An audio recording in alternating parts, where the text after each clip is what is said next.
할렐루야. 네, 우리 좌우에 계신 분들하고 인사하겠습니다. 다 하나님의 은혜입니다. 시작. 다 하나님의 은혜입니다. 네, 감사합니다. 자, 오늘 말씀은 에스겔 43장서부터 우리가 쭉 볼 텐데요. 지금 하나님께서 환상을 통하여서 에스겔에게 장차 세워지게 될 또 다른 성전의 모습들을 지금 보여주고 계시는데, 우리가 말씀을 읽다 보면 이 성전이 도대체 어떤 모양으로 생겼을까 조금 난해하기도 하고 궁금하실 것 같아서 자, 인터넷을 좀 찾아보니까 좋은 동영상이 떠 있더라고요. 그래서 43장과 42장과 43장에 해당되어지는 성전의 모습들을 우리가 잠깐 살펴볼 수 있도록 하겠습니다. 일단 그림을 먼저 한번 띄워주세요. 예, 보이시죠? 성전 지금 설명되어지고 있는 성전의 모습이 바로 이런 형태라고 생각을 하시면 되겠습니다. 그리고 이제 우리가 오른쪽 밑이 우리가 동쪽이라고 생각하시면 되고요. 오른쪽 위에가 북쪽, 그리고 왼쪽 밑이 남쪽, 그리고 이제 반대쪽 왼쪽 윗부분으로 되어 있는 것이 서쪽이라고 생각하시면 되겠습니다. 그래서 바깥으로 약 한 250m 정도 되는 이제 정사각형의 모양으로 이제 바깥쪽에 이제 담이 이렇게 있고요. 그리고 그 안쪽에는 이제 성소, 가장 안쪽에는 성소, 그 외에 부속 건물들이 쭉 있어지게 됩니다. 그리고, 오늘 말씀 가운데 나올 텐데, 저기 성전 안쪽에서부터, 재단을 지나쳐가지고 뭐가 흘러내려가고 있어요? 이게 시내가 이제 쭉 흘러내려가면서 나중에 있는 강처럼 이제 쭉 불어나게 되죠. 자, 이런 형태로 이제 생겼다라고 생각을 하시면 될 것 같고요. 자, 요 그림을 좀 보니까, 이게 성전이 이렇게 생겼구나라고 좀 감이 오시죠? 이 말씀만 이렇게 보면, 저도 이렇게 보면서, 이게 어떻게 생긴 것일까? 이렇게 이제 궁금해서 이제 생각을 했는데, 인터넷에 들어가 보니까 이렇게 3D로 갖다가 이렇게 자세하게 설명이 좀 되어 있습니다. 이제, 요런 모양으로 생겼다라고 하는 것을 이제 마음속에다가 이제 좀 두시고 이제 말씀을 좀 보도록 하겠습니다. 자, 오늘 말씀은 지난주 금요일 말씀서부터예요. 에스겔 43장 13절서부터 14절까지의 말씀 살펴보도록 하겠습니다. 그냥 이 그림은 그냥 앞에 띄워주시면 될 것 같아요. 자, 13절서부터 14절까지 다 같이 읽겠습니다. 시작. 제단의 크기는 이러하니라. 한 자는 팔꿈치에서부터 손가락에 이르고 한 손바닥 넓이가 더한 것이라.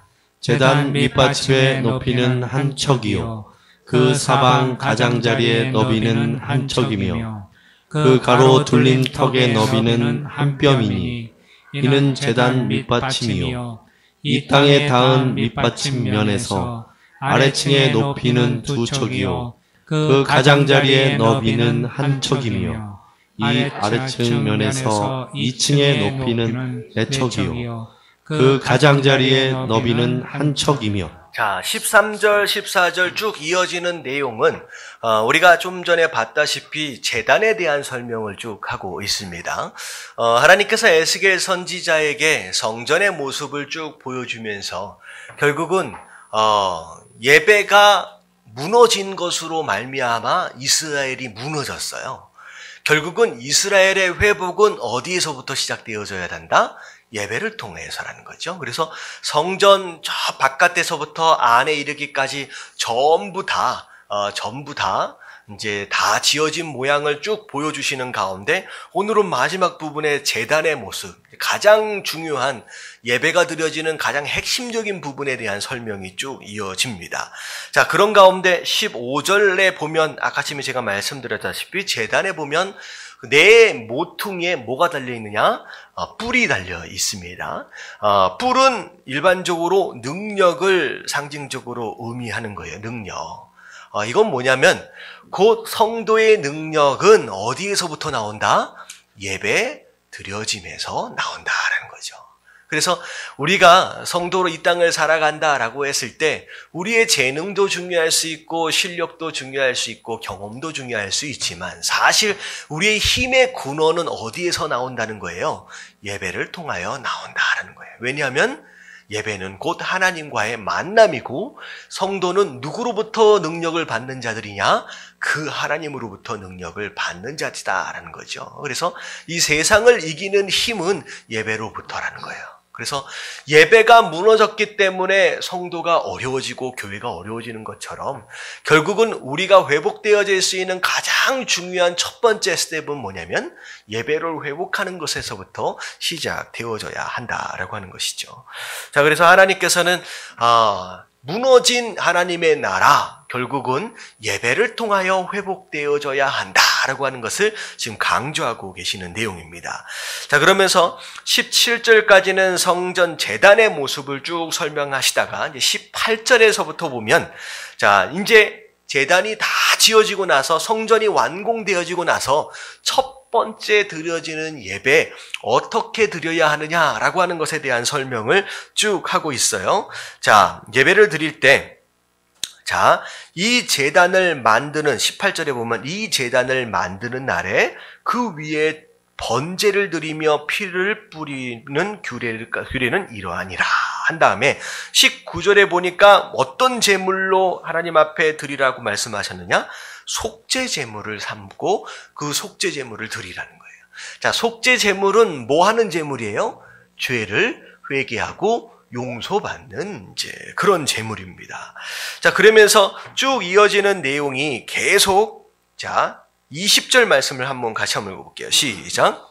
내가 그 피를 가져다가 제단의 네 풀과 아래층 네 모퉁이와 사방 가장자리에 발라 속죄하여 제단을 정결하게 하고. 자, 뭘 정결하게 하라고요? 제단을 정결하게 하래요. 여러분, 제단을 정결하게 한다라고 하는 것은 곧 무엇을 의미하느냐? 제단은 하나님께 드려지는 예배를 의미하는데 심지어 하나님께 드리는 이 예배마저도 뭐 되어질 수 있느냐? 더러워질 수 있다는 거예요.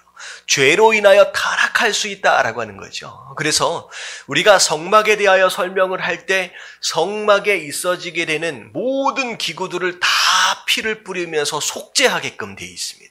어찌 보면 성막 안에, 성소 안에 들어가서 마지막에 있는 휘장 바로 앞에 있는 향단마저도 하나님께서 피를 뿌려서 속죄하라고 얘기했어요. 이 얘기는 뭐냐면 우리가 하나님 앞에 나가는 예배의 모습, 심지어 기도의 모습마저도 세상의 잘못된 생각과 이념들, 어떤 개념들로 인하여서 더러워지거나 타락할 수 있다는 거죠. 우리의 예배도 더러워질 수 있어요.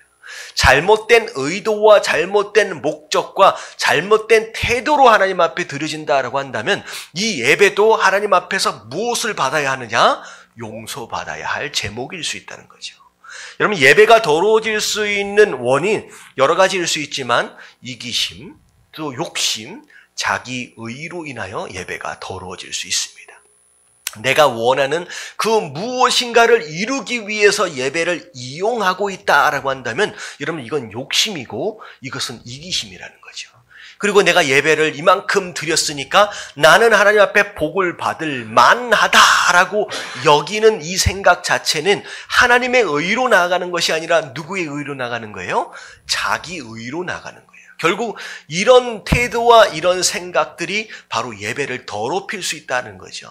그래서 우리가 하나님 앞에 항상 예배 드리며 나아갈 때에 뭐 하며 나아가야 되느냐? 회개하며 나아가는 거예요. 하나님, 내가 지금 하나님 앞에 예배를 드리려 하는데 하나님, 이 예배가 나의 이기심과 나의 욕심과 나의 의로 인하여 더럽혀지지 않도록 하나님 이 예배를 정결케 하여 주시옵소서라고 우리가 예배를 드릴 때마다 기도할 필요가 있다라고 하는 거죠. 기껏 애써서 예배를 드렸는데 하나님이 보시기에 야, 이건 더러운 예배다, 내가 받지 못하겠다라고 한다면 헛수고가 되지 않겠느냐라고 하는 거죠. 그래서 여러분들 예배를 드릴 때 항상 몇 분 전에는 나와 있으라고 말씀을 드리느냐? 예, 최소한 10분 전에. 자, 나와서 뭐 하는 거예요? 예, 여러분들 기도하는 거예요. 자, 나와서 물론 성도 간의 교제가 필요할 수 있지만 가장 중요한 것은 예배를 위하여 기도해야 하는데, 자, 뭐에 대하여 기도해야 되느냐? 바로 오늘 내용이에요. 10분 동안 뭐 하는 거예요? 양의 피를 가져다가, 소의 피를 가져다가 이 제단에다 뿌리는 거예요. 하나님 이 예배가 정결한 예배, 하나님 받으실 만한 그런 예배, 나의 이기심과 정욕과 의로움으로 더럽혀지지 않는 순전한 예배가 되어질 수 있도록 해달라고 여러분 10분 전에 나와서 기도하는 것이 바로 그런 목적이라는 거예요. 여러분 깨끗하고 정결하고 하나님 받으실 만한 그런 예배를 드리시게 되길 주님의 이름으로 축원합니다. 자, 그리고 나서 하나님께 그 제물들, 속죄 제물을 쭉 바치는 가운데 24절에 보니까, 자, 24절 같이 한번 읽어볼게요. 시작. 나 여호와 앞에 받들어다가 제사장은 그 위에 소금을 쳐서 나 여호와께 번제로 드릴 것이며. 자, 제단에다가 뭘 뿌리래요? 소금을 뿌리라고 얘기되어져 있어요. 자, 하나님께 드릴 때 소제를 비롯해서 절대 들어가서는 안 되는 내용이 두 가지가 있어요. 누룩이라고 하는 것과 꿀이라고 하는 것은 절대 들어가면 안 된다라고 말씀하시면서 그 누룩과 꿀 대신 뭘 쳐라? 소금을 쳐라라고 했어요. 근데 신명기에 보면, 출애굽기에 보면 이 소금을 그냥 소금이라고 얘기하지 않으시고 뭐라고 얘기하시냐? 언약의 소금이라고 말씀하고 계십니다. 자, 이 언약의 소금이다라고 하는 것은 곧 뭘 의미하냐? 하나님의 말씀을 의미합니다. 그래서 우리가 예배를 드리며 나아갈 때에, 자, 세상의 꿀과 누룩은 세상 재미예요. 세상 재미예요. 세상이 말하고 있는 소위 그들의 축복을 이야기합니다. 달달한 그런 것들. 근데 그런 것들에 집착하지 않고 오직 말씀만 붙들고 예배 가운데 나아갑니다라고 하는 그런 결단과 의지를 의미하는 거라는 거죠. 예배 가운데 신령과 진정으로 예배하라라고 했을 때 신령과 진정, 신령은 뭐라고 생각하시면 되냐면 성령의 충만함이에요. 하나님의 임재하심이에요. 그리고 진정은 the truth, 이게 뭐예요? 이건 진리는 곧 뭐예요? 하나님의 말씀을 의미합니다. 그래서 예배 가운데 가장 중요한 거 두 가지 키가 뭐냐면 이 자리에 성령의 임재하심이 있느냐 없느냐, 그게 신령이에요. 그리고 두 번째, 하나님의 말씀하심이 이 자리에 있느냐 없느냐라고 하는 것이 두 번째입니다. 예배 가운데 그것이 있어야 됩니다. 그래서 소금을 쳐라라고 하는 것은 너희 예배는 반드시 말씀을 붙드는 그런 예배가 되어야 한다라고 하는 거예요. 그래서 말씀을 붙드는 예배. 쭉 그리고 나서 25절에 쭉 그렇게 7일 동안 속죄제를 드리래요. 하루 만에 끝나는 게 아닙니다.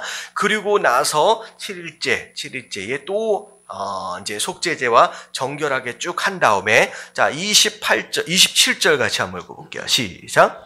이 모든 날이 찬 후 제8일과 그 다음에는 제사장이 제단 위에서 너희 번제와 감사제를 드릴 것이라.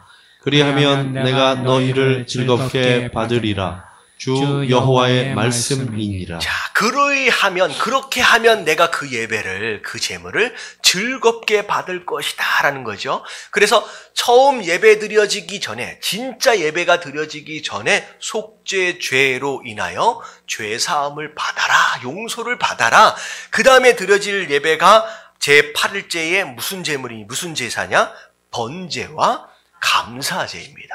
자, 번제는 무슨 뜻이라고 말씀을 드렸어요?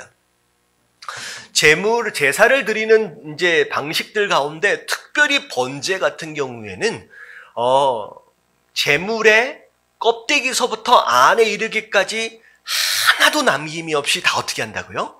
다 제가 될 때까지 태워서 드리는 거예요. 그래서 번제는 의미가 뭐냐면 하나님 앞에 내 인생 100%를 다 드립니다라고 하는 헌신되어짐의 결단입니다. 헌신되어짐. 하나님 내 것을 따로 구별하지 않겠다는 거예요. 하나님 내 인생 모두가 다 하나님 것입니다라고 고백하는 바로 헌신되어짐의 고백입니다. 그래서 번제를 드립니다라고 하는 것은 곧 예배 드리는 것으로 말미암아 내 삶이 다 누구 거라는 거예요.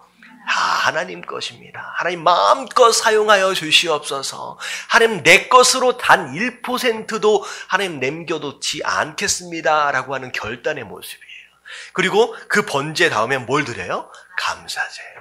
하나님 이 예배를 드릴 수 있게 하심도 하나님의 은혜이고 내가 이 자리에 있을 수 있는 모든 이런 것들도 다 하나님의 은혜입니다. 하나님 감사합니다 라고 하나님 앞에 올려드리는 그 예배.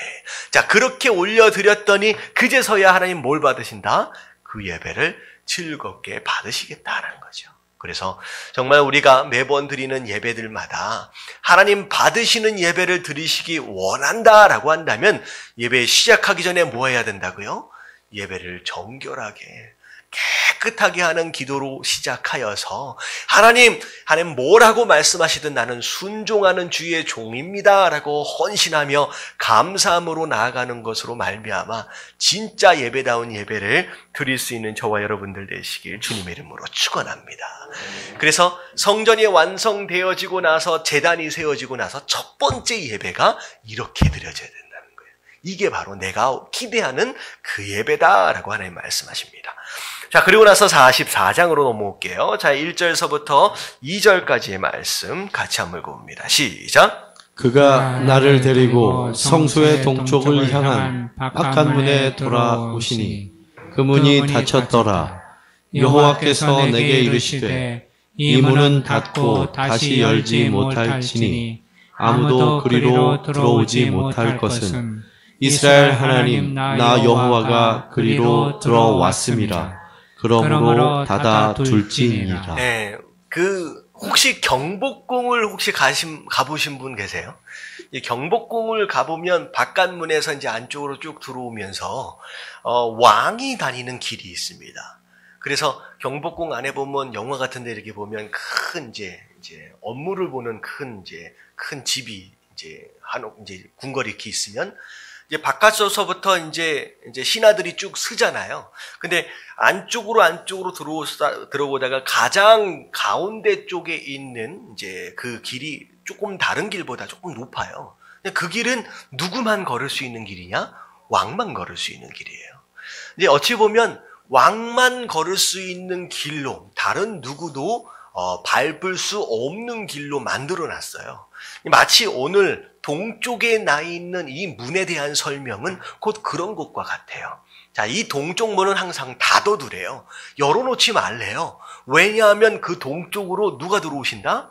하나님이 들어오신대요. 그래서 우리가 아까 전에 동영상 봤다시피 동쪽 문이 닫혀 있는 가운데 하나님의 영광이 싹 들어오잖아요. 마치 그런 것처럼. 그래서 이 하나님이 들어오시는 그 동쪽 문, 자, 어떻게 보면 동서남북 물리적으로 그쪽으로 들어온다라고 우리가 개념적으로 생각해 볼 수 있지만 사실 우리의 소망과 기대예요. 하나님이 이 예배 가운데 함께 하심으로 들어오실 것이다 라고 하는 것을 기대하면서 하나님의 자리, 하나님이 들어오시는 통로를 그러니까 놔둔다라고 하는 것에 대한 내용은 곧 무엇을 의미하느냐? 우리의 예배는 누가 함께 하시는 예배다. 하나님이 함께 하시는 예배다. 그래서 어떤 교회에 가보면요, 이 강단이라 그러잖아요. 이제 강대상 이 위에 비어있는 의자를 하나를 딱 놔둬요. 무슨 의미예요? 여기 누가 앉으시는 거예요? 예수님이 오셔서 앉으시는 자리다라고 하는 그런, 실제로 거기에 앉으시는 어떤 그런 의미지는 아니겠지만 우리 예배에 누가 함께 하신다? 예수 그리스도께서 함께 하신다라고 하는 것을 성도 되어진 자들로 생각하고 또 기대하고 할 수 있게끔 그런 의자를 놔두기도 한다고 합니다. 자, 그런 가운데 4절을 보니까 북문을 통하여 성전 안에 이르시기로 내가 보니 하나님의 영광이 여호와의 성전에 가득한지라. 자, 하나님의 영광이 가득한 성전, 그 영광으로 말미암아 에스겔이 어떤 모습으로? 얼굴을 땅에다 대고 엎드렸습니다. 그 하나님의 임재하심에 대한 경외감이라는 거죠. 그래서 예배하는 자가 가장 가져야 할 첫 번째 마음의 태도는 무엇이냐? 하나님을 두려워하는 마음이에요. 떨리는 마음으로 주님 앞에 나아가는 이런 모습. 자, 이게 이제 에스겔이 하나님의 영광을 보는 가운데. 그러고 나서 5절에 보니까 여호와께서 내게 이르시되 인자야 너는 전심으로 주목하라. 이 주목하라고 하는 말씀을 2번이나 말씀하세요. 어떻게 하나님께서 임재하시고 어떻게 예배가 드려져야 하는 것이냐라고 하는 거에 대해서 너희가 잘 주의 깊게 봐라라고 하는 거예요. 자, 그런 다음에 자 6절에 한번 같이 한번 읽어볼게요. 시작. 너는 반역하는 자 곧 이스라엘 족속에게 이르기를 주 여호와께서 이같이 말씀하시기를 이스라엘 족속아 너희의 모든 가증한 일이 족하니라. 자, 이스라엘 족속들에 대하여 하나님께서 뭐라고 말씀하시냐? 반역하는 자라는 거죠. 항상 하나님의 뜻을 거역했던 자예요. 하나님의 뜻과는 상관이 없는 다른 길을 가려 했던 그런 이스라엘 백성들, 뭐라는 거예요? 이 정도면 됐지 않느냐라는 거예요. 이걸로 족하다. 모든 가증한 일이 족하다라고 한다면 하나님께서 이제 그 정도면 할 만큼 했다라는 거죠. 이 얘기는 뭐냐면 이제 너희의 가증한 일, 우상을 섬기고 나를 거역한 일을 이제는 뭐 해야 할 때다? 멈춰야 할 때다라고 하나님께서 말씀하시는 거예요. 그리고 이스라엘 백성들이 지은 죄들에 대하여 첫 번째 6절에 보니까 반역했다라고 설명을 하시고 심지어 8절에는 뭐라고 말씀하시냐? 너희가 내 성물에 직분을 지키지 아니하고 내 성소에 사람을 두어 너희 직분을 대신 지키게 하였느니라. 이스라엘 백성들에게 주신 직분이 있어요. 여러분, 이스라엘 백성들에게 주신 직분은 크게 2가지로 나눠집니다. 하나는 말씀을 맡은 자로서의 직분이고 두 번째는 예배를 드리는 제사장으로서의 직분이에요. 여러분, 이스라엘 백성들을 선택하시는 이유, 먼저 선택하시는 이유가 이 2가지입니다. 이게 가장 큰 축복이거든요. 말씀을 먼저 맡은 자, 그리고 예배를 드리는 그 제사장으로서의 직분. 근데 지금 이스라엘 백성들이 하나님께서 주신 이 가장 중요한 직분들을 소홀히 했다는 거예요. 어떻게 했다는 거예요? 대신 야, 네가 좀 해라 라고 다른 사람들에게 맡겨버렸다라고 하는 것이죠. 그래서 하나님의 백성 되어짐이라고 하는 것은 곧 무엇을 의미하느냐? 2가지예요. 6절에 말씀하신 것에 반대되는 거예요. 반역했다라고 하는 것의 반대가 무엇일까요? 하나님의 뜻에 순종하는 사람. 여러분, 이게 하나님의 백성 되어짐입니다. 이게 첫 번째예요. 그리고 2번째가 무엇이냐? 하나님께서 맡기신 일을 다른 사람들에게 주면 돼요, 안 돼요? 안 된다는 거예요. 내게 주신 직분, 내게 주신 권리예요. 특권이에요. 여러분, 지키시게 되길 주님의 이름으로 축원합니다. 하나님께서 나에게 집사의 직분을 주셨다. 나에게 어떤 직분을 주셨다. 그러면 그 일이 다른 사람에게 넘어가서는 안 되는 거예요. 미루어서는 안 되는 거죠. 내가 내 일을 감당할 수 있는 거. 그래서 자, 에스겔 오늘 그 23일 날 제목이 뭐예요? 같이 한번 읽어볼게요. 시작. 직분에 소홀하지 않음이 거룩함입니다. 자, 뭐가 거룩함이냐? 죄 짓지 않고 골방에서 가만히 있는 게 진짜 거룩함이냐? 그렇지 않아요. 여러분, 옛날 중세시대 때는 그게 거룩함이라고 생각했어요. 죄 짓지 않고서 말씀만 보고 꼼짝 안 하고 골방에 안에 있는 거예요. 그래서 어디로 다 들어가 버렸어요? 수도원에 다 들어가. 그게 수도원 운동이에요. 물론 하나님 앞에 죄 짓지 않겠다라고 하는 결단은 너무 중요한 것일 수 있지만 중요한 건 뭐냐면 죄 짓지 않고 가만히 있다고 그게 정말 죄가 안 지어지겠느냐는 거죠. 아니라는 거예요. 사명을 잃어버렸어요. 골방에 들어와 버렸어요. 그렇지 않다는 거죠. 정말로 거룩함은 뭐냐면 내가 너에게 맡겨진 직분이 있대요. 사명이 있다는 거예요. 그 일을 감당해 갈 수 있는 자. 그래서 내가 기대하는 그 열매를 맺어갈 수 있는 바로 그 삶이 정말로 거룩한 성도의 삶이다라는 거예요. 그래서 이 밤에 함께 기억하실 내용은 뭐냐면 하나님 죄 짓지 않기 위해서만 몸부림치는 하나님 그런 성도가 아니라 주신 사명과 직분이 뭔지를 알고 그 일을 감당할 수 있는 자. 그래서 진짜 거룩한 하나님 백성 되어질 수 있도록 여러분 기도해야 할 줄로 믿습니다. 자, 그렇게 직분을 잊어버리고 남한테 다 넘겨버리고 그렇게 했어요. 근데 14절 말씀 하나님 마지막에 뭐라고 말씀하시냐? 시작.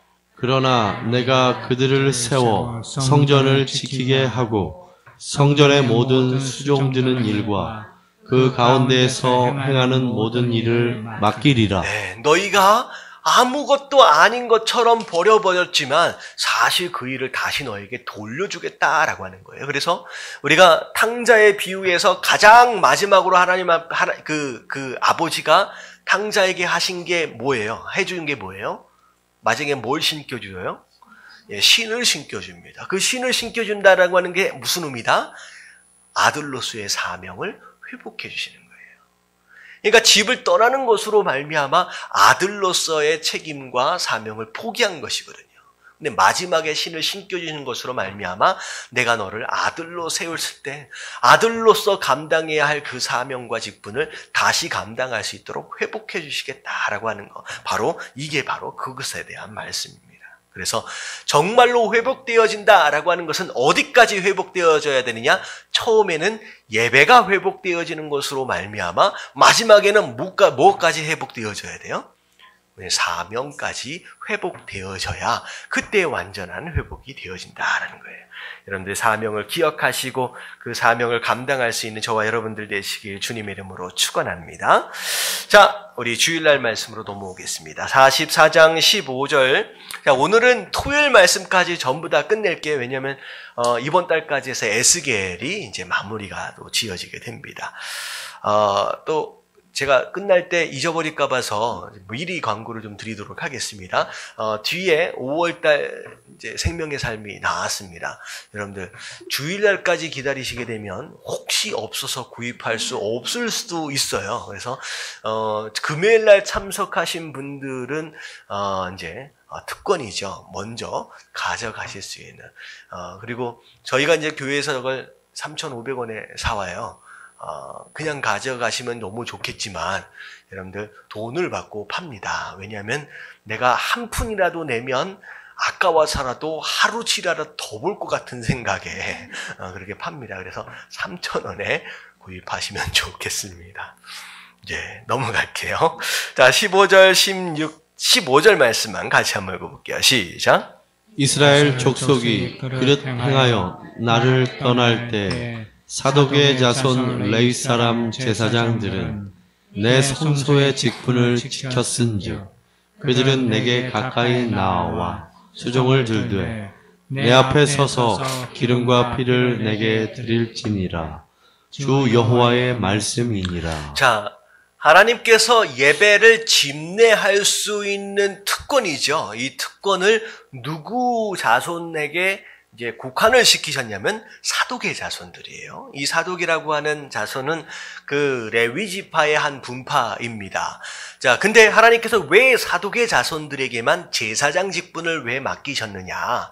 자, 이스라엘 백성들 심지어 레위 지파까지도 다 범죄하고 다 하나님을 떠났을 때라도 그들만큼 뭐 했다는 거예요? 끝까지 자기 자리를 지켰던 사람들이라는 거예요.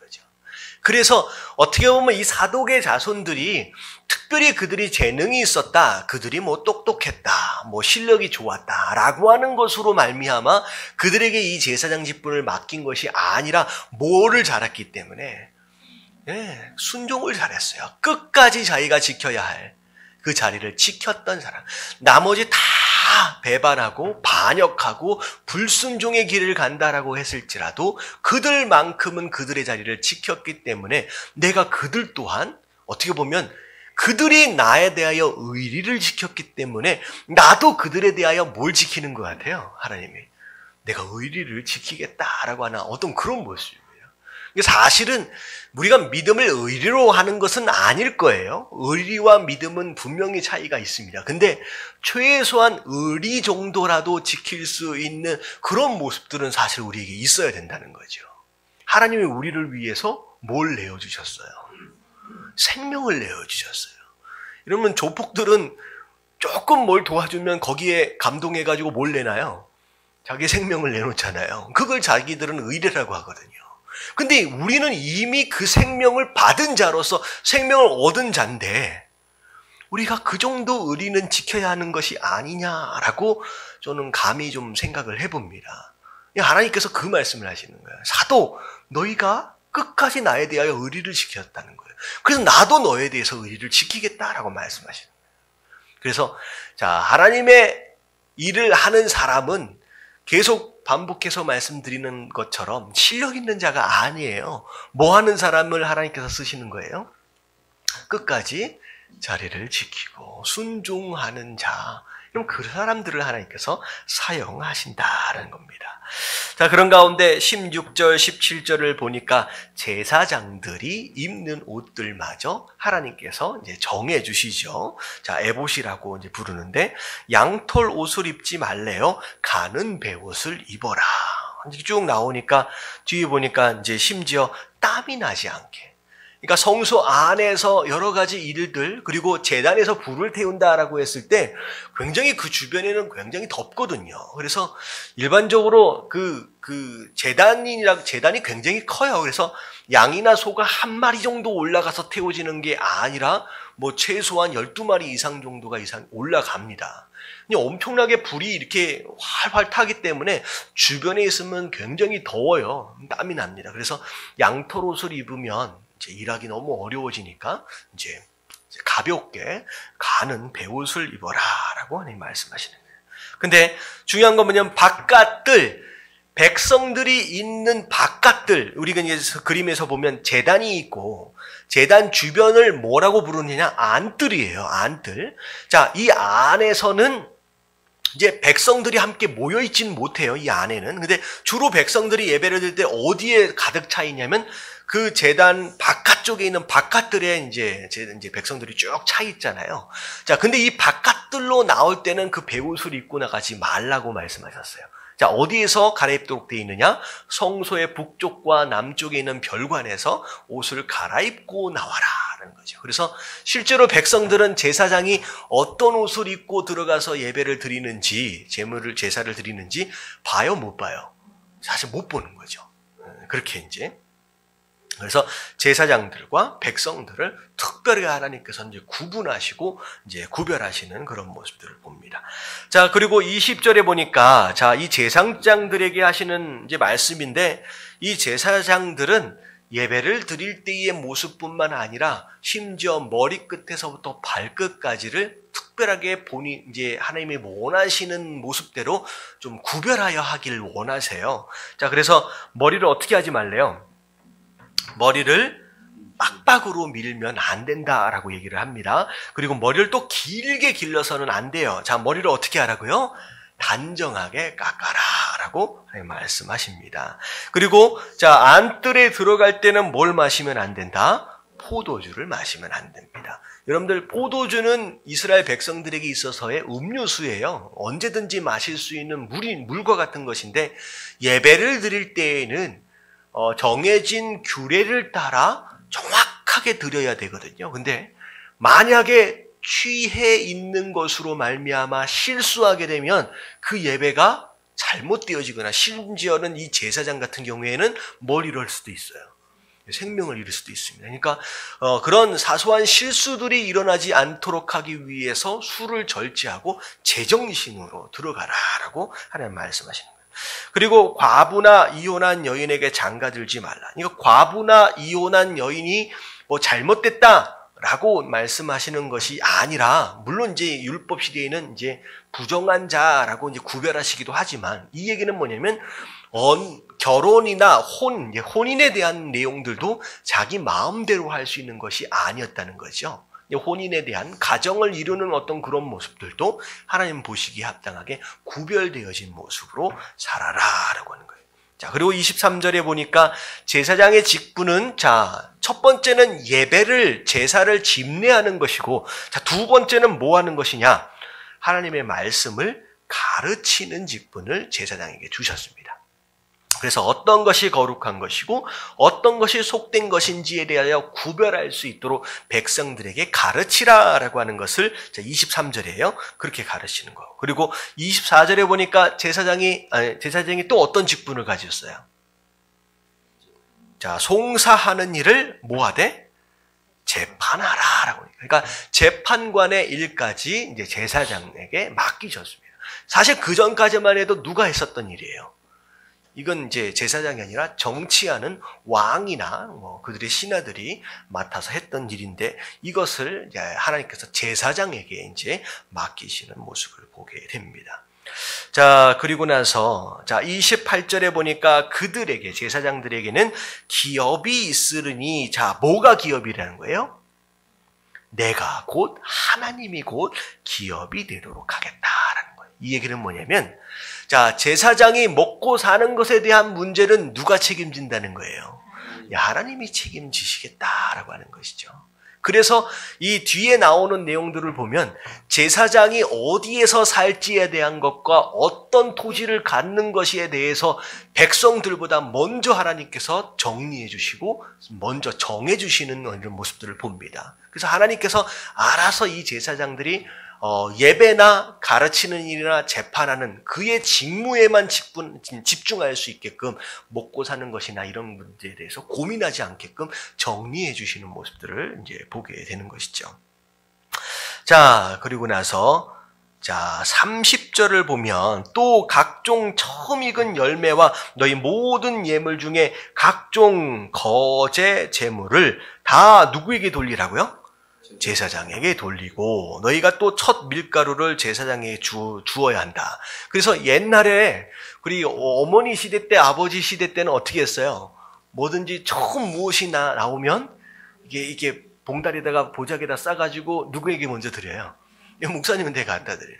여러분 이 말씀을 근거로 한 거예요. 근데 이게 뭐 목사가 뭐 중요하다, 뭐 제사장이 중요하다, 뭐 이런 게 아니라 그들이 내 집에 복이 내리도록 하게 하라. 이 얘기는 뭐냐면 그 첫 것을 제사장에게 드리는 것 자체가 마치 하나님께 드리는 어떤 그런 감사의 표현이 되어질 수 있고 그것 자체로 인하여 성도는 뭘 받는다는 거예요?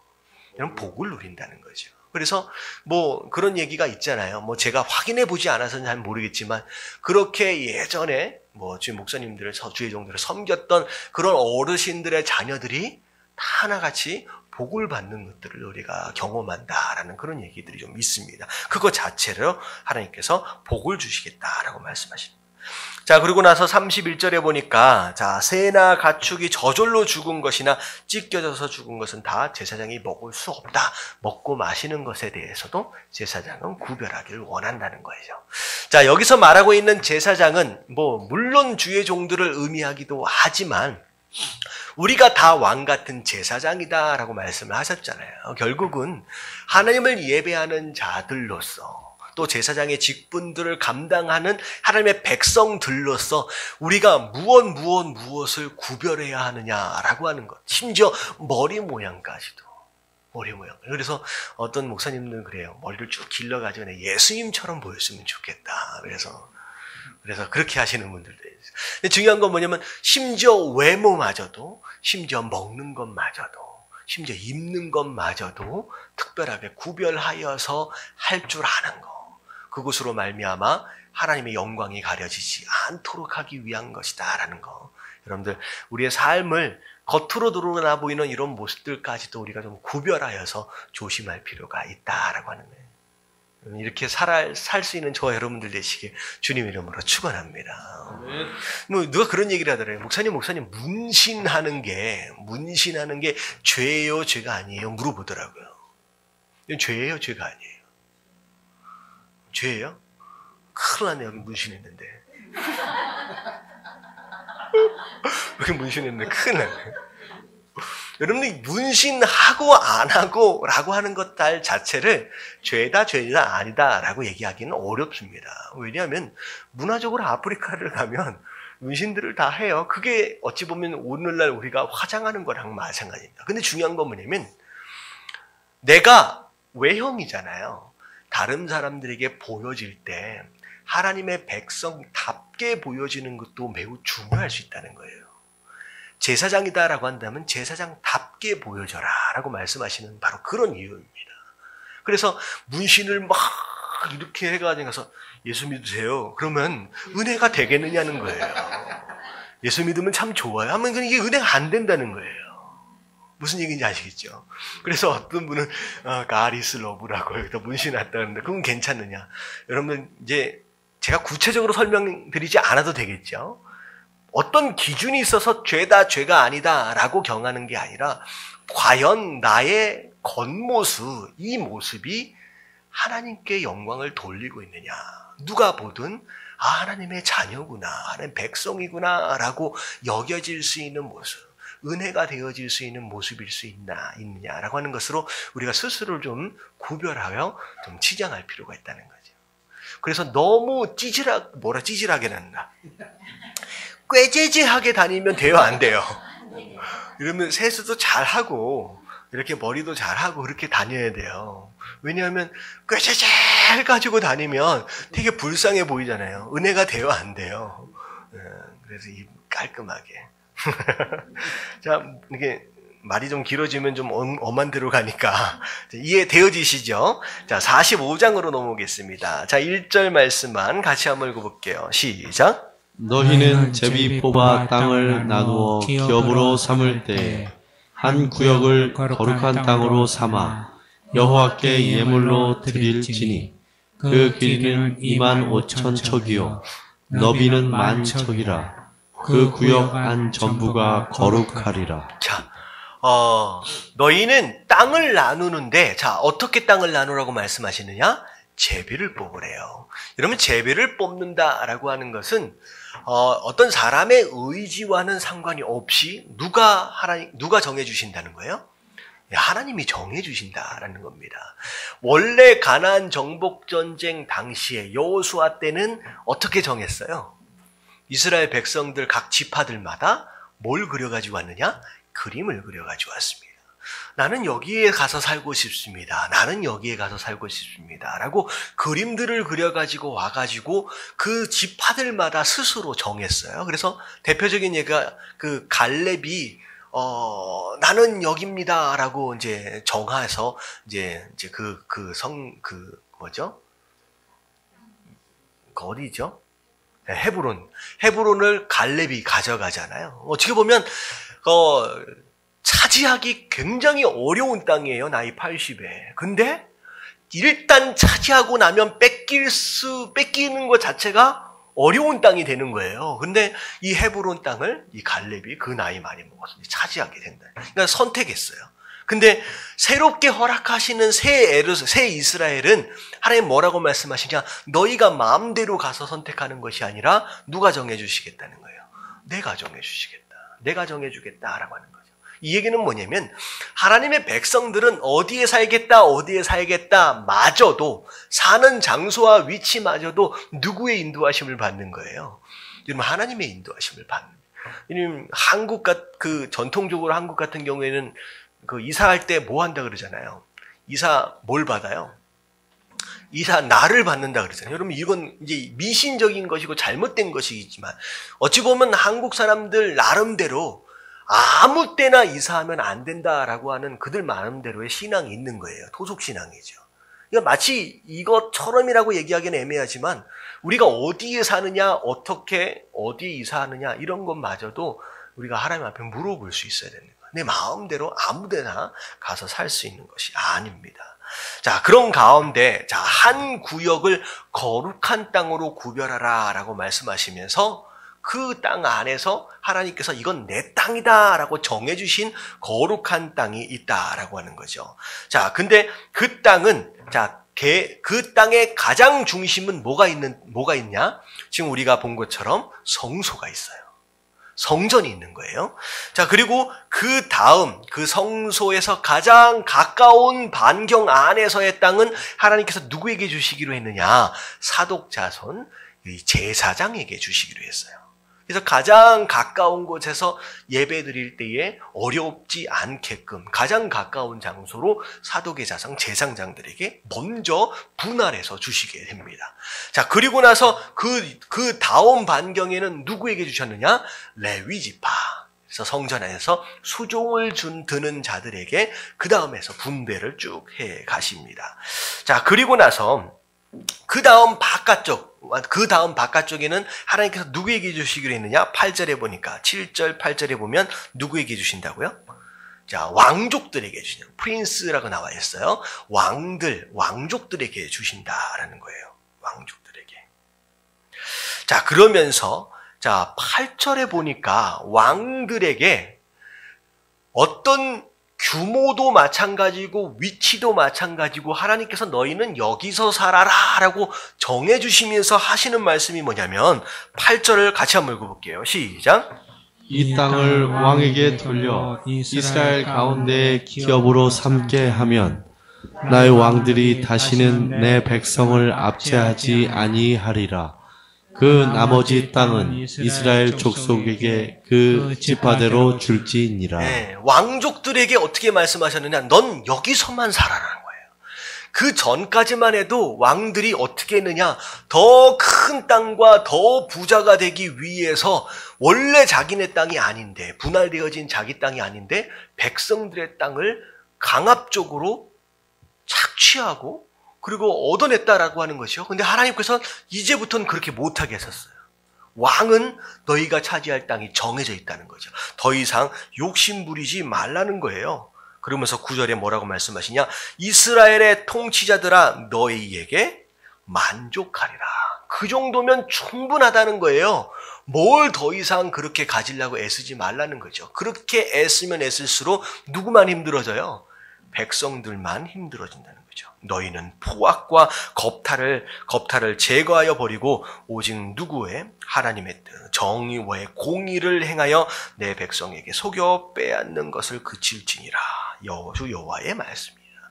그러니까 여태껏 왕들이 수도 없이 착취했던 이런 모습들을 다시 반복되어지지 않도록 하기 위해서 왕은 살 장소와 규모까지도 아예 정해줘 버리시는 그런 모습들을 보게 됩니다. 자, 그러면서 10절과 11절 쭉 보면서 왕들에게 말씀하시는 거예요. 너희가 저울에 대한 어떤 내용들, 어떤 그런 모습들까지도 정해준 대로 속이고 사기치고 그렇게 하지 못하도록 부정한 수익이 너희에게 돌아가지 않도록 하나님께서 이제 정해주시기도 하죠. 자, 그리고 나서 13절에 보니까 너희가 마땅히 드릴 예물은 이러하니. 자, 왕도 하나님께 뭘 드려야 된다? 예물을 드려야 된다는 거예요. 이 얘기는 곧 뭘 의미하느냐? 여러분들, 왕은 다른 나라들 같은 경우에, 이 당시 이방 민족 같은 경우는 왕은 그 나라의 주인이라는 생각을 가지고 있어요. 그래서 세금을 내요, 안 내요? 안 냈어요. 왕족들은 세금을 내지 않았습니다. 근데 하나님 뭐라고 말씀하시느냐? 너희가 비록 왕족이다라고 할지라도 나를 향하여 예물을 가져와야 할 것이다. 왜냐하면 이 나라가 네 것이 아니라 누구 것이기 때문에. 내 것이기 때문이라는 거예요. 그러니까 왕으로서 스스로 내가 이 나라의 주인이다라고 하는 생각을 아예 내려놓도록 하는 거예요. 이 나라의 주인은 바로 하나님이기 때문에 나 또한 주인 되어진 하나님께 뭐를 드려야 된다? 예물을 드릴 수 있어야 된다는 거죠. 자, 그래서 이 말씀서부터가 어떤 내용이냐? 왕이라고 하는 것은 하나님 백성들의 지도자들이에요. 지도자 되어진 자들이 백성들과 더불어 살면서 어떤 부분에 모범되어져야 하느냐라고 하는 거에 대해서 지금 말씀하고 계시는 거예요. 자, 일단은 처음에 공의와 정의로 다스려라 하는 거죠. 다시 말하면 법은 누가 먼저 지켜야 돼요? 그럼 왕이 먼저 지켜야 된다는 거예요. 내가 정해준 법, 하나님의 법이거든요. 너희가 법을 지킬 수 있을 때 윗물이 맑아야 아랫물이 맑는 것처럼 지도자가 먼저 법을 지킬 수 있을 때 백성이 그걸 본받아서 법을 지킬 것이라는 거죠. 그래서 법을 지키는 것을 먼저 본을 보여라 라고 말씀하시는 거예요. 그 다음에 두 번째가 뭐였어요? 하나님께 드리는 거, 예물을 가지고 오는 것마저도 너희가 먼저 모범을 보여야 된다는 거예요. 하나님 앞에 드려지는 거예요. 하나님 앞에 드리는 예물. 주일헌금이든 감사헌금이든 11조든 이게 다 무엇에 대한 내용이냐? 물론 감사의 내용이지만 이 재물을 포함하여 내 모든 것들이 다 누구의 것이다? 하나님의 것이다. 하나님의 소유되어짐을, 내 모든 것이 하나님 소유되어짐을 내가 행동으로 표현한 거예요. 그래서 예물 드리는 것마저도 너희가 그렇게 하라는 거죠. 그래서 심지어는 양을 얼마나 드릴 때 그거에 따라서 얼마큼씩 드리고 뭐 이런 내용들이 쭉 나와요. 그리고 나서 16절 17절에 보니까 백성들이 예물을 드릴 때는 군주에게 와서 군주에게 먼저 드리라니까 군주를 통해서 이제 백성의 지도자를 통해서 그 예물이 함께 드려질 수 있도록 하라라고 말씀하고 계십니다. 자, 그리고 나서 자 18절에 보니까 자 예배를 드리는 때가 이스라엘 백성들은 정해져 있어요. 자, 기본적으로 일주일에 한 번 안식일 날 예배를 드리고요. 매달 초하루 이걸 월삭이라고 부릅니다. 그 월삭 때에 매달 첫 번째 날에 예배를 드리게 돼 있고요. 그리고 저 밑에 나와 있는 명절 23절에 나오는 명절은 유월절을 의미해요. 그리고 명절 이후에 7일 동안을 무교절이라고 부릅니다. 그래서 이 명절 때에 하나님께 예배를 드리라는 거죠. 근데 이것마저도 제사장 왕들이 어떻게 제물을 가지고 나와서 어떻게 예배를 드려야 할 것이다 라고까지를 정해 주십니다. 이 얘기는 뭐냐면 세 번째 지도자들은 뭐의 모범이 되어져야 하느냐? 예배의 모범이 되어져야 합니다. 자, 세 가지 말씀을 드렸어요. 지도자 되어, 이건 교회에 대한 내용도 마찬가지예요. 교회의 지도자 되어진 자들, 목사를 비롯해서 직분자들, 이 지도자 되어진 자들이 반드시 모범을 보여야 할 세 가지가 뭐냐면 첫 번째 뭘 지키는 것이다? 첫 번째 뭘 지키는 것이다? 법을 지키는 거예요. 이러면 세상 법도 포함하는 거예요. 세상의 법도 포함하고 하나님의 법도 포함합니다. 이 법을 지키는 것이다 라고 하는 건 말씀에 순종하는 것을 의미합니다. 그래서 법을 지키라. 두 번째 뭐의 모범이 되어져야 한다? 예물의 모범이 되어져야 한다. 하나님께 드리는 것의 모범이 돼요. 세 번째 뭐의 모범이 되어야 돼요? 예배의 모범이 되어져야 된다. 이게 지도자 된 자들이 갖춰야 할 이 세 가지 모범의 덕목입니다. 우리 지도자 되어지시는 분들, 앞으로 지도자 되어지실 분들은 이 세 가지를 기억하시는 가운데 본이 되어질 수 있는 삶을 사시게 되길 주님의 이름으로 축원합니다. 자, 46장으로 넘어옵니다. 자, 1절 말씀, 2절 말씀 같이 한번 읽어볼게요. 시작. 주 여호와께서 이같이 말씀하셨느니라. 안뜰 동쪽을 향한 문은 일하는 엿새 동안에는 닫되 안식일에는 열며 초하루에도 열고 군주는 바깥문 현관을 통하여 들어와서 군벽 곁에 서고 제사장은 그를 위하여 번제와 감사제를 드릴 것이요 군주는 문 통로에서 예배한 후에 밖으로 나가고 그 문은 저녁까지 닫지 말 것이며. 자, 문을 여는데 동쪽으로 향해서 나은 문은 일하고 있는 엿새 동안은 닫아두래요. 그리고 나서 안식일에만 열어놓고 그리고 초하루에 열어놓을 수 있다. 자, 이 얘기는 뭐냐면 언제 열어놓으라는 얘기예요. 예배가 있어질 때 열어놓을 수 있어야 된다. 근데 이런 내용들을 뭐 구체적으로 우리가 교회 문을 언제 열어야 되느냐라고 구체적으로 이제 하나하나 적용하기는 좀 애매합니다. 뭐 굳이 여기에 이제 맞춰서 할 필요는 없어요. 이제 이때 당시에 예배 드려짐에 대하여 하나님께서 이제 적당하게 맞게 설명을 하는 거죠. 근데 이게 중요한 게 아니네. 두 번째, 자, 군주가 예배를 드릴 장소가 어디냐? 문벽 곁에 서 있으라고 하나님께서 말씀하시는 거예요. 그리고 나서 제사장은 자 감사제를 드리는데 군주는 문 통로에서 예배를 한 후에 밖으로 나가고 그 문은 저녁까지 닫지 말아야 될 것이다. 그리고 이 땅에 이제 백성들은 자 어디서 예배를 드려요? 문 입구에서 나와서 예배를 드립니다. 그래서 왕이다라고 할지라도 야 그래도 내가 왕이니까 내가 성소 안에 들어갈 수 있어요, 없어요?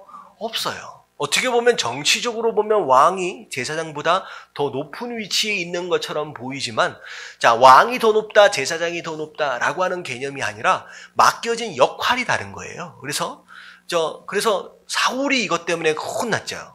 어떻게 됐어요? 제사장이 와서 예배를 드려야 되는데 제사장이 늦게 오는 것으로 말미암아 자기가 예배를 확 드려버렸어요. 이것이 어찌 보면 하나님께서 이제 분노하시게 되는 상황이 되는 것이죠. 내가 드릴 수 있는 게 아니라는 거지. 하나님께서 정해주신 어떤 직분을 따라 자기가 할 일들이 있다라고 하는 것입니다.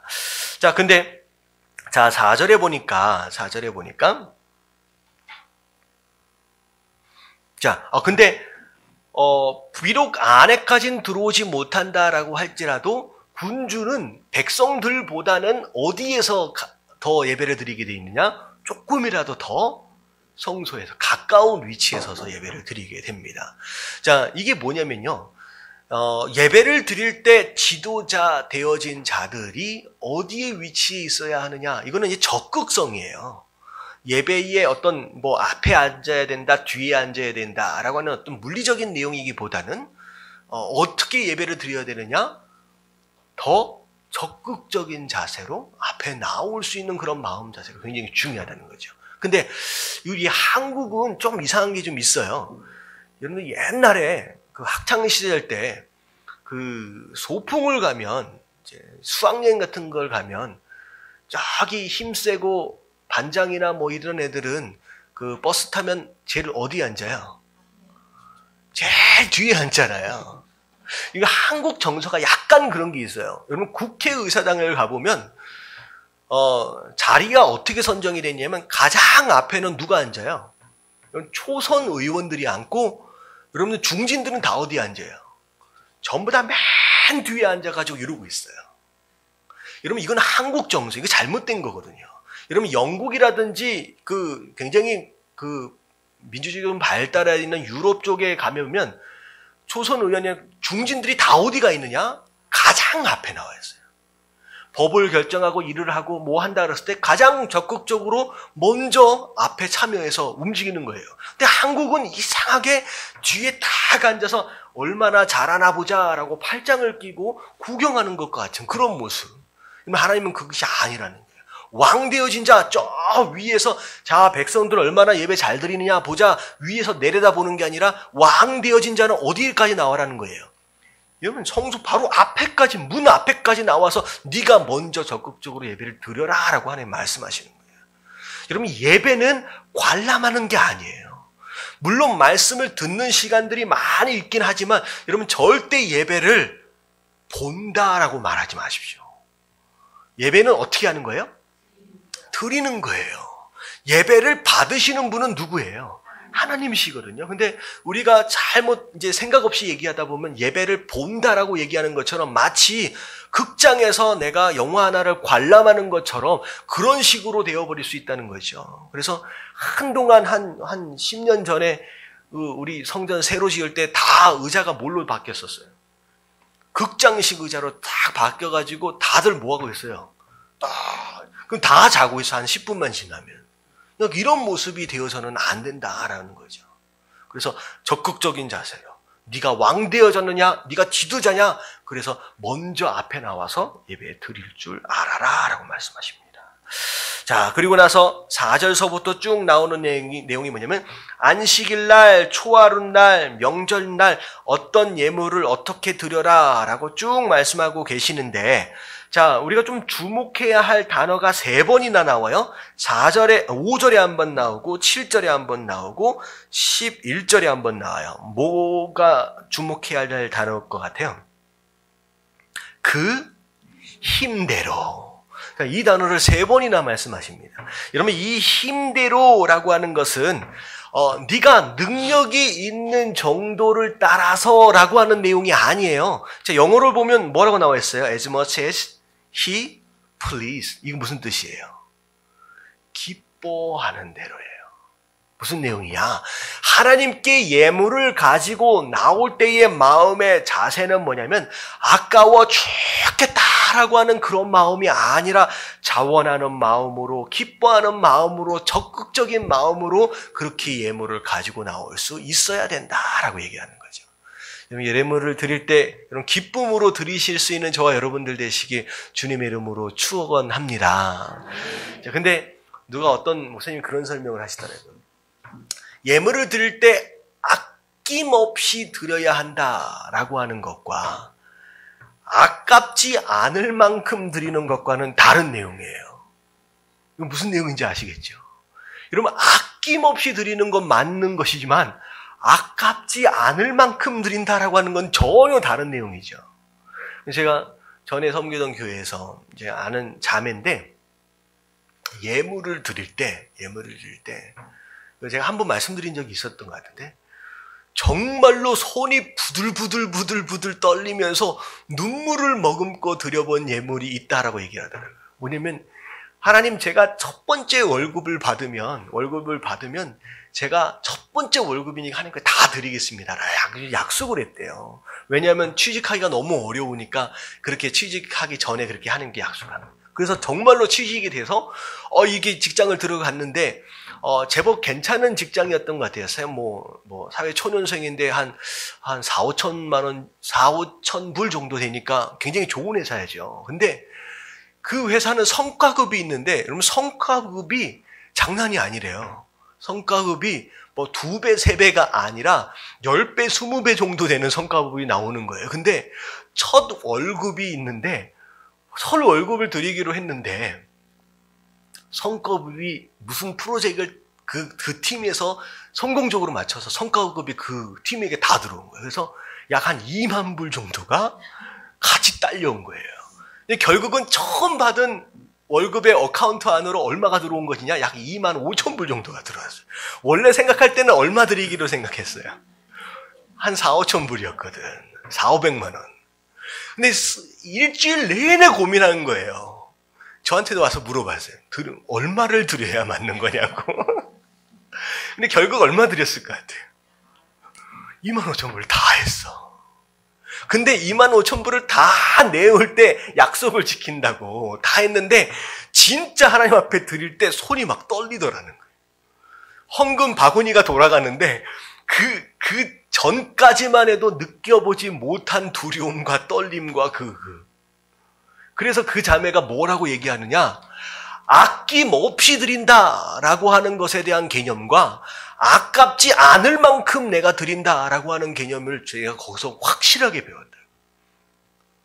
내가 보통 친구들과 만나서 커피값조차도 안 되는 것으로 마치 예물 드리는 것처럼 착각하면서 아낌없이 드린다라고 그렇게 생각해 왔다는 거예요. 그래서 하나님 앞에 드리는 예물에 대해서 공부를 톡톡히 했다고 그런 얘기를 하더라고요. 무슨 내용인지 아시겠죠? 드리는 하나님께 드리는 예물, 군주되어진 자로서 너희가 어떻게 드려야 할 것이에 대한 것을 네가 기뻐하는 마음으로, 정말로 자원하는 마음으로 그렇게 드릴 수 있어야 된다라고 하나님께서 특별히 군주에 대해서 정해 주셨어요. 왜냐하면 군주가 잘하면, 위에서 잘하면 나머지도 본받을 수 있다라고 하는 것이죠. 자, 그리고 나서 또 우리가 주목해야 할 부분이 뭐냐면 9절 맨 마지막에 보니까 지금 동쪽 문은 어떻게 되어 있는 상태예요? 자, 닫혀 있는 상태예요. 하나님의 영광이 들어올 장소다. 그래서 닫혀 있어요. 그래서 일반 백성들은 다 어디로 왕래가 되어지냐? 북쪽과 남쪽 문으로 왕래되어 있습니다. 근데 왕래할 때 어떻게 되어 있느냐? 9절 마지막 부분에 보면 북쪽으로 들어온 자는 북쪽으로 나가면 안 돼요. 어디로 나가야 돼요? 남쪽으로 나와야 돼요. 여러분, 남쪽으로 들어온 자는 북쪽으로 나가야 됩니다. 여러분, 이것은 그 사람 개인적으로 생각할 땐 되게 불편한 거예요. 왜냐하면 북쪽으로 들어왔다라고 하는 것은 집이 어느 쪽에 있는 거예요? 북쪽에 있어요. 그러면 어느 쪽으로 나가야 집에 빨리 가요? 북쪽으로 가야죠. 근데 북쪽으로 들어온 사가 남쪽으로 나가라는 것은 남쪽으로 나간 다음에 이 성전을 뺑 돌아가지고 집으로 가야 돼요. 되게 불편한 거거든요. 근데 이렇게 하래요. 이것은요, 어떻게 보면 이슬람 같은데 그 성전 주기가 되면 예배를 드릴 때 200명이 오는 게 아니거든요. 6월절이나 이럴 때 보면 엄청나게 많은 인파가 몰려요. 근데 북쪽으로 들어온 사람이 예배를 드리고 거꾸로 돌아서 나가게 되면 어떻게 돼요? 이 길이. 이 안에서 난리판이 벌어집니다. 다 엉켜버리는 거예요. 그래서 들어온 사람이 일렬로 줄을 쭉 서가지고 그냥 바로 빠져나갈 수 있게끔 그 함께 질서를 위해서 북쪽은 남쪽으로, 남쪽은 북쪽으로 그렇게 나가라고 하나님 말씀하시는 거예요. 근데 이 말씀을 읽으면서 제가 영적으로 어떤 의미가 있을까라고 곰곰이 묵상하는 가운데 그런 찬양이 생각이 났어요. 주님 뜻대로 살기로 했네. 어떻게 한다고요? 뒤돌아서지 않겠네. 왜 이 찬양이 생각났냐면요. 자, 이 말씀을 잘 읽어보면 북문으로 나갈지니라 들어온 문으로 도로 나가지 말라. 뒤돌아서 나가지 말라는 거예요. 이 말씀을 읽으면서 이게 성도의 삶이다. 성도는 뒤돌아보지 않는 삶이에요. 여러분, 뒤돌아보다가 어려움 경험한 사람들이 많아. 누가 경험했어요? 롯의 처가 뒤돌아봤다가 뭐가 돼버렸어요? 소금 기둥이 돼버렸어요. 이스라엘 백성들, 출애굽했던 이스라엘 백성들이 앞에 조금 어려움 만난 것으로 말미암아 뒤돌아봤어요. 차라리 어디가 더 나았다. 애굽에 살 때가 더 나았다. 이게 뒤돌아본 것이거든요. 여러분, 믿고 살다 보면 어려운 일들이 있어요. 근데 중요한 건 뭐냐면 아무리 어려운 일이 있다라고 할지라도 뒤돌아보는 건 하나님이 제일 싫어합니다. 차라리 믿지 않았었을 때가 더 나았나 싶은 그런 마음, 하나님이 가장 싫어하는 마음이에요. 여러분, 아무리 힘들고 어렵다라고 할지라도, 그 어떤 고난이 찾아왔다라고 할지라도, 여러분 절대로 뒤돌아보지 않고 어디만 보는, 앞만 보고 나아갈 수 있는 성도들, 여러분 그런 성도들 되어지시길 주님의 이름으로 축원합니다. 자, 넘어갈게요. 자, 그 뒤에 장까지 쭉 말씀이 좀 있고요.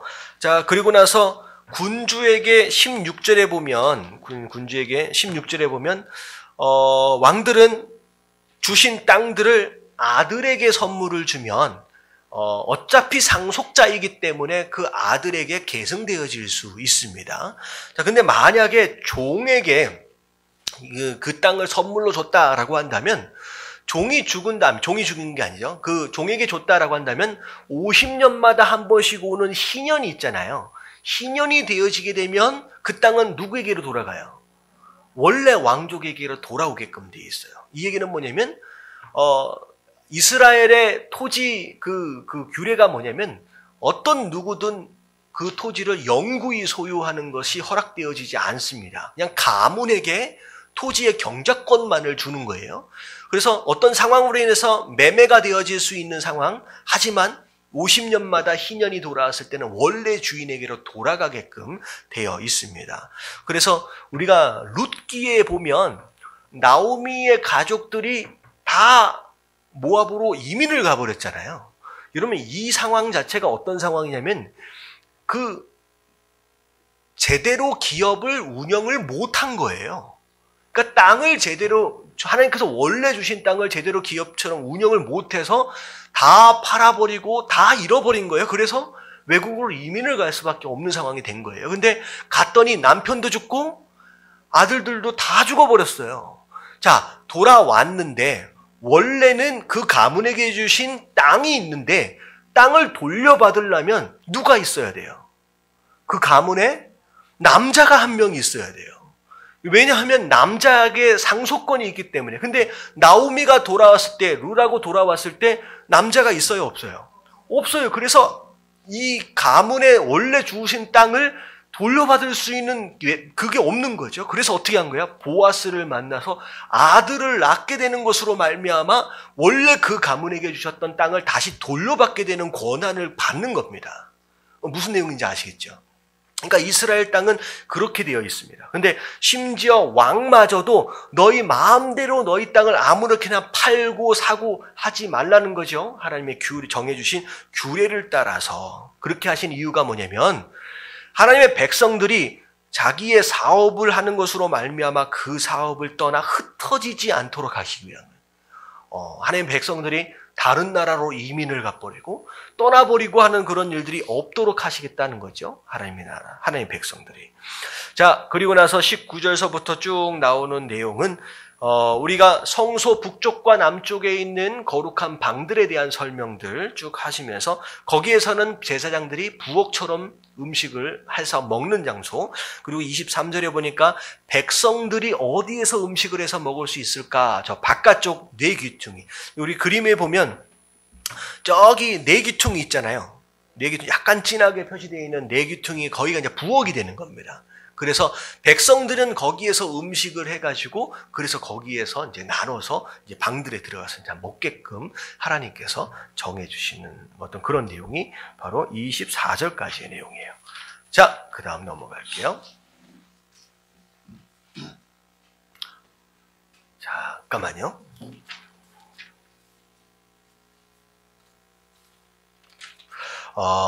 여기까지만 하겠습니다. 제가 금요일까지를 다 하다 보면 제대로 정리가 안 될 것 같아요. 그래서 오늘 여기까지만 보고 다음 주에 나머지 에스겔 말씀을 함께 보고 그 다음은 이제 넘어갈 수 있도록 하겠습니다.